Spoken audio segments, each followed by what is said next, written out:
말씀의 제목은 하나 되는 그리스도인, 하나 되는 그리스도인이라고 하는 제목으로 야고보서 4장 11절부터 17절까지의 말씀으로 함께 말씀의 은혜를 나누도록 하겠습니다.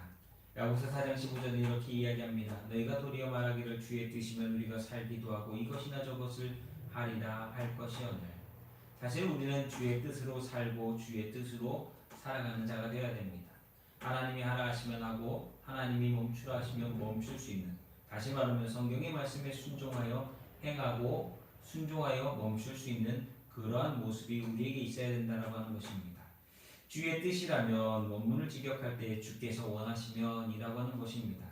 라틴어로는 데오 볼렌테라고 하는 단어인데 바로 야고보가 가르침을 주고자 하는 가장 핵심이 바로 이 데오 볼렌테, 주께서 원하시면 이라고 하는 것입니다. 우리 찬양 중에도 주님 말씀하시면 내가 나가리라, 주님 뜻이 아니면 내가 멈춰서리라, 이 찬양 기억하시죠? 그것처럼 하나님께서 말씀하시면, 주께서 원하시면 내가 할 수도 있고 해서는 안 된다라고 하는 것을 말씀하고 있습니다. 인간이 계획하지만 모든 것은 하나님께 달려있음을 인정하는 신앙의 표현, 그것이 바로 주께서 원하시면 제가 그 뜻대로 순종하겠습니다 라고 하는 것이에요. 또한 그 일을 통하여서 하나님께서 우리에게 주시는 은혜가 임하기를 소망하는 것이 바로 주께서 원하시면 이라고 하는 그 의미 가운데 많이 포함되어져 있고 내포되어져 있다고 생각합니다. 오늘 함께 읽은 말씀을 요약해보면, 형제를 비방하고 판단하는 것은 율법을 비방하고 판단하는 것과 같아서 구원과 멸망의 심판자이신 하나님의 권위를 무시하는 행동이 되어지고, 또한 이런 일로서 그들 스스로 망하게 된다라고 하는 것입니다. 또한 허탄한 자랑을 일삼아 악을 행하고 선을 행할 줄 알면서도 행하지 않는다라면 그 사람은 죄인이요 망하게 될 것이다 라고 하는 것을 오늘 성경은 말씀하고 있습니다. 그래서 오늘 말씀의 제목은 하나 되는 그리스도인, 하나 되는 그리스도인이라고 하는 제목으로 함께 말씀의 은혜를 나누도록 하겠습니다. 하나님은 성도가 서로 사랑하며 한 마음으로 살기를 원하십니다. 그러나 우리는 사랑하고 배려하기보다는 다투고 또한 때로는 서로 분열할 때가 너무나 많다라고 하는 것입니다. 겉으로는 웃고 지내지만 속으로는 네 편 내 편 따져가면서 이미 서로 구분하고 찢어져 있고 분열되어 있는 것이 오늘날 많은 사람들의 모습이라고 하는 것입니다. 그래서 믿음의 공동체가 어려움을 겪거나 문제가 만날 때가 많고, 또한 그럴 때 아주 큰 일들이 벌어지고 아주 어렵게 이 그의 주님의 영광된 이 주님의 몸을 찢어놓게도 하고 또한 세상으로부터 욕을 먹게도 만든다라고 하는 것입니다. 그 이유를 말씀 속에서 찾아본다면 신앙의 공동체를 지키는 데 있어서 화합하고 섬길 수 있는 우리의 모습을 찾게 될 것이다 라고 생각합니다. 그래서 오늘 말씀의 제목은 하나 되는 그리스도인, 하나 되는 그리스도인이라고 하는 제목으로 우리 오늘 말씀 속에서 몇 가지를 좀 생각해 보았으면 좋겠습니다. 첫 번째는 비방하지 말라는 것입니다. 비방은 관계를 파괴하는 아주 대표적인 행위입니다. 형제를 판단하고 비방하는 것에는 늘 자신의 모든 것이 옳고 다른 사람은 틀리다, 잘못됐다라고 하는 자기 교만, 자기 의가 포함되어 있습니다. 그래서 남을 비방하고 비난하고 판단하는 것입니다. 그러나 하나님께서는 성경의 말씀을 통해서 의는 없나니 하나도 없다라고 말씀하셨습니다. 스스로 의로 부족하지 말라는 거죠. 인간은 부분적으로 선할 뿐, 아니 선해지려고 노력할 뿐, 근본적인 것은 악을 벗어나지 못하고 죄인의 모습을 벗어나지 못할 때가 많다라고 하는 겁니다. 그래서 선과 악, 참과 거짓에 대해서 완전한 판단을 할 수 있는 능력이라고 하는 것 인간에게 없고 오직 하나님께만 있다라고 하는 것입니다. 이 세상에서 완전하고 오점 없이 판단하고 정죄할 수 있는 분은 오직 하나님 한 분뿐이십니다. 그래서 우리가 항상 가져야 될 마음의 태도는 남을 판단하고 정죄하는 마음이 아니라 긍휼히 여기는 마음, 불쌍히 여기는 마음, 사랑하는 마음을 가져야 합니다. 신앙인은 성장과 성숙을 통해서 이런 긍휼히 여기는, 용서하는, 사랑하는, 불쌍히 여기는 마음을 갖도록 나를 변화시키는 것이 바로 믿음으로 나아가는 자들의 태도라고 할 수 있습니다. 왜냐? 판단, 비난, 심판, 이거는 우리의 몫이 아니기에 하나님께 모든 것을 맡기고 우리는 그 영혼을 위하여, 그 인생을 위하여 기도해야 하기 때문입니다. 모세가 자기의 종족들이 어려움 당하는 것을 보고서 참지 못하고 애굽인을 죽였습니다. 모세는 그것이 바른 일이라고 판단하고 행동한 일이었지만 동족 히브리인들에게도 마찬가지고 애굽인들에게도 마찬가지고 그는 배신감과 수치스러움을 느끼며 도망할 수밖에 없는 도망자가 되게 되었다라고 하는 것입니다. 그렇게 판단은 우리가 하는 것이 아니라 하나님께서 하시도록 내밀어 두어야 한다라고 하는 것입니다. 우리의 몫이 아니라고 하는 것입니다. 여러분 혹시 파나마 운하를 아십니까? 파나마 운하를 건설한 사람은 조지 워싱턴 웨델스라고 하는 건축가입니다. 그는 기후와 토양과 수질을 심도 있게 연구한 후에 운하를 건축하기 시작했습니다. 사람들은 그에게 신랄한 비판과 신랄한 욕을 해댔습니다.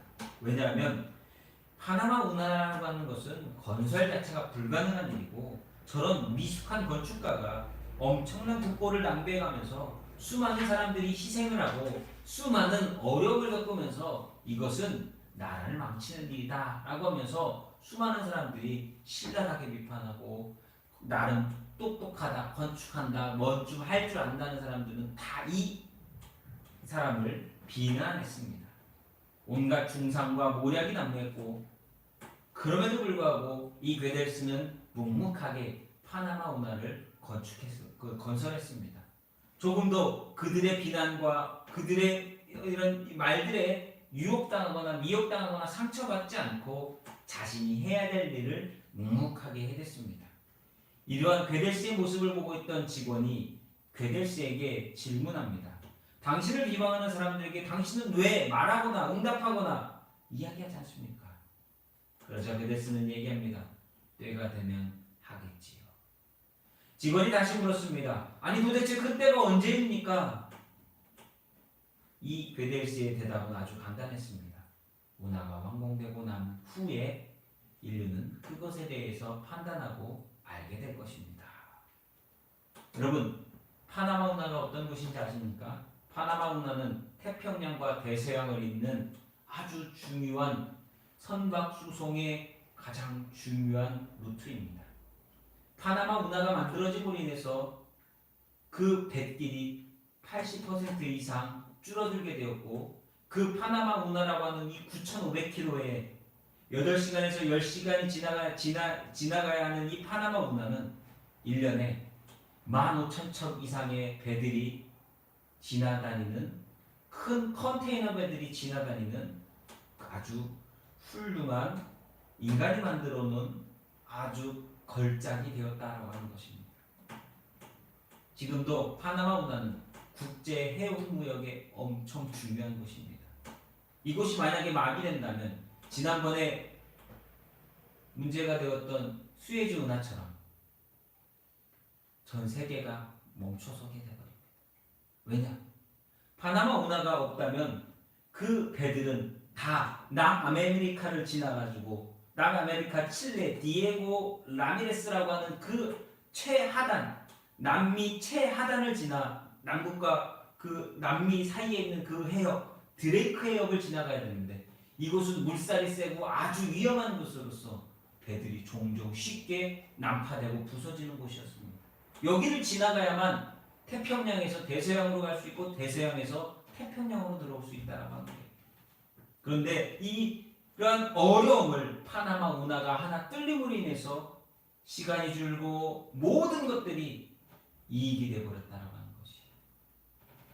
여러분 당시에 이 파나마 운하를 만들 때만 해도 사람들은 그것을 인정하지 않았습니다. 욕했습니다. 비방했습니다. 오늘날 우리 신앙생활도 마찬가지입니다. 우리가 판단을 뒤로 미루고 비판하지 않을 때 서로 이해하고 섬기고 돌보는 사랑과 긍휼과 불쌍히 여김과 그 속에서 하나로 발단되어질 때 하나님은 우리를 통해 일하실 줄로 믿습니다. 비방은 사람을 죽이지만 이해는 사람을 살립니다. 누군가를 만나면 우리는 생각해 보아야 됩니다. 나는 어떤 사람인가? 비방하는 사람인가? 아니면 그 사람을 격려하고 칭찬하고 사랑하고 힘을 얻도록 만드는 사람인가? 성경은 얘기합니다. 우리가 판단하는 대로 하나님께서 그대로 갚으시겠다. 비방하지 마십시오. 비난하지 마십시오. 불쌍히 긍휼히 여기시고 주님의 마음으로 바라보시기를 예수님의 이름으로 부탁을 드립니다. 두 번째는 허탄한 생각을 버리라고 하는 것입니다. 현대인들은 만족 결핍증이라고 하는 것을 앓고 있는 것 같습니다. 인생의 진정한 만족은 술이나 향락이나 부유함에 있지 않습니다. 그러나 오늘 요즘 많은 젊은 그리고 많은 사람들을 보십시오. 술이나 향락이나 부유함에 그 인생의 모든 것들을 다 허비하고 있습니다. 미국의 작가 게일은 통로를 찾는 사람들이라고 하는 책에서 참 만족을 갖고 사는 사람들은 다음과 같다라고 말합니다.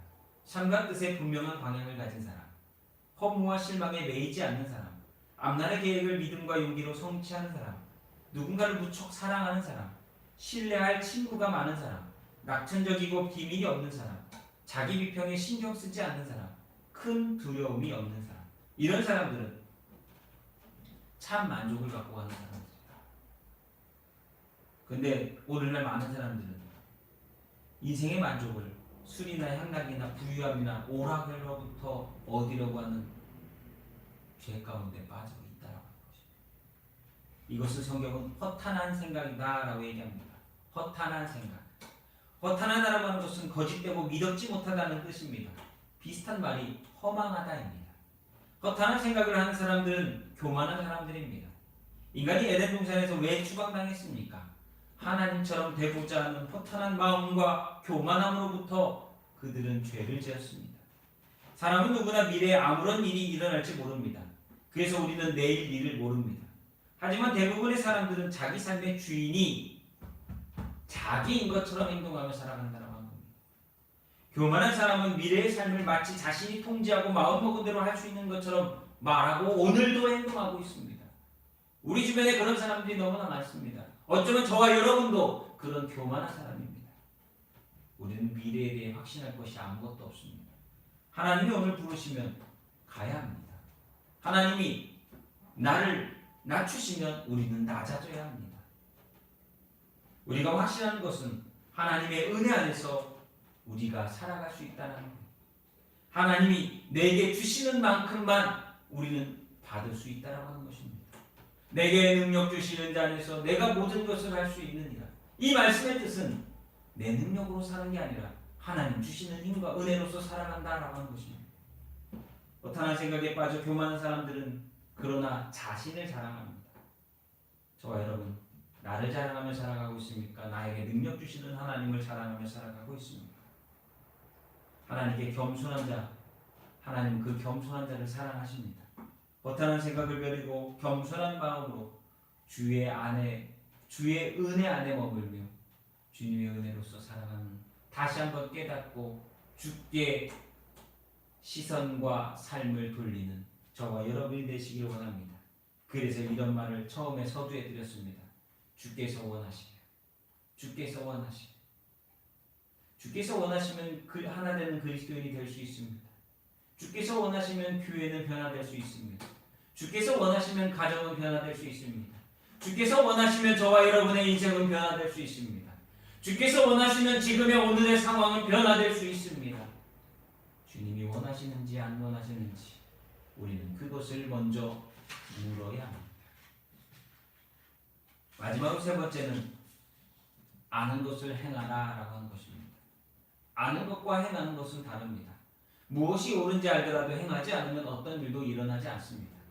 때로는 행함으로 우리에게 일어난 일들 때문에 주저하고 미루거나 포기할 때가 많습니다. 야고보는 이것을 죄라고 이야기합니다. 우리가 오늘 예배하면 들은 것, 행하지 않는 것이 죄가 됩니다. 옳고 그름을 알게 하신 하나님은 우리가 그 알고 들은 것을, 마음에 새긴 것을 행하라고 말씀하십니다. 하나님께서 우리가 알고 있는 것을 가지고 책임을 물으실 것입니다. 너 알고 있는데 왜 안 했어? 너 아는데 왜 그대로 안 했어?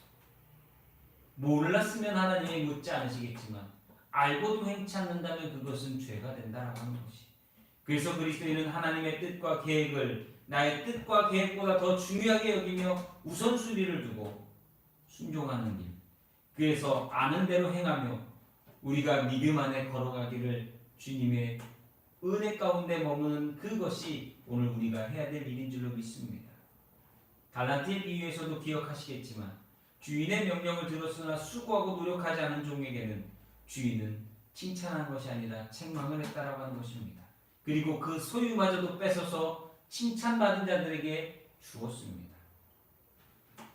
사람은 하나님의 부르심에 순종하는 순간부터 새로운 피조물이 됩니다. 신앙은 한순간의 결단입니다. 신앙은 부르심에 대한 거룩한 응답입니다. 신앙은 내 뜻대로 결정하는 것이 아니라 하나님의 섭리와 계획을 따라 그분 앞으로 나아가는 믿음의 알매, 행위라고 하는 것입니다.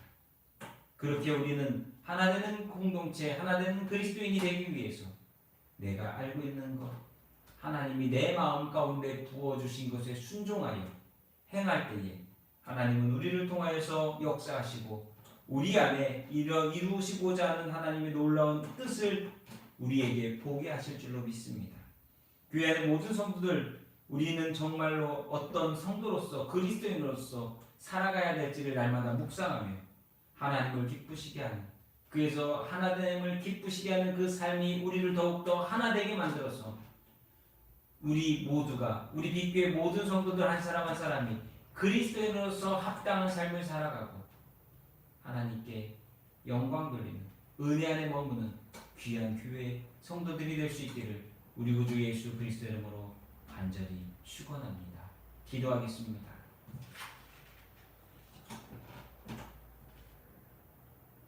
하나님, 우리의 교만함을 용서하여 주옵시고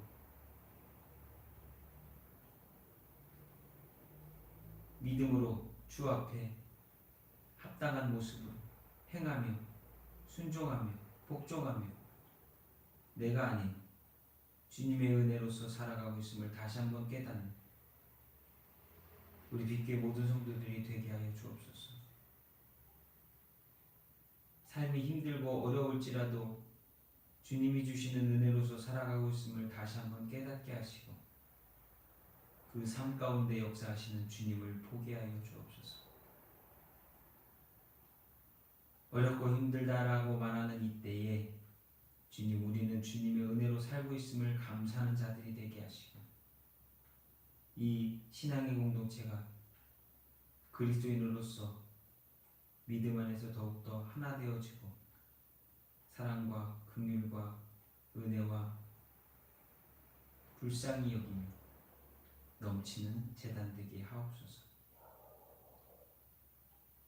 내 영혼이 잘된 같이 범사가 잘되게 하시고 사랑하는 성도들의 삶 속에 하나님이 주시는 능력으로서 기뻐하고 감사하며 하나님 만족할 수 있는 성도들의 삶이 되도록 축복하여 주옵소서. 교만하지 않고 자만하지 않고 허망된 생각 가운데 빠지지 않도록 우리 한 사람 한 사람 붙들어 주시옵소서. 이제는 우리를 죄 가운데서 구원해주신 우리 구주 예수 그리스도의 은혜와 아버지 하나님의 영원하신 사랑과 성령의 충만한 은혜가 오늘 예배하는 성도들 머리 위에 빅교회 성도들과 그 가정과 자녀들 위에 이제로부터 영원토록 함께하여 주시기를 우리 구주 예수 그리스도 이름으로 간절히 축원하옵나이다. 아멘.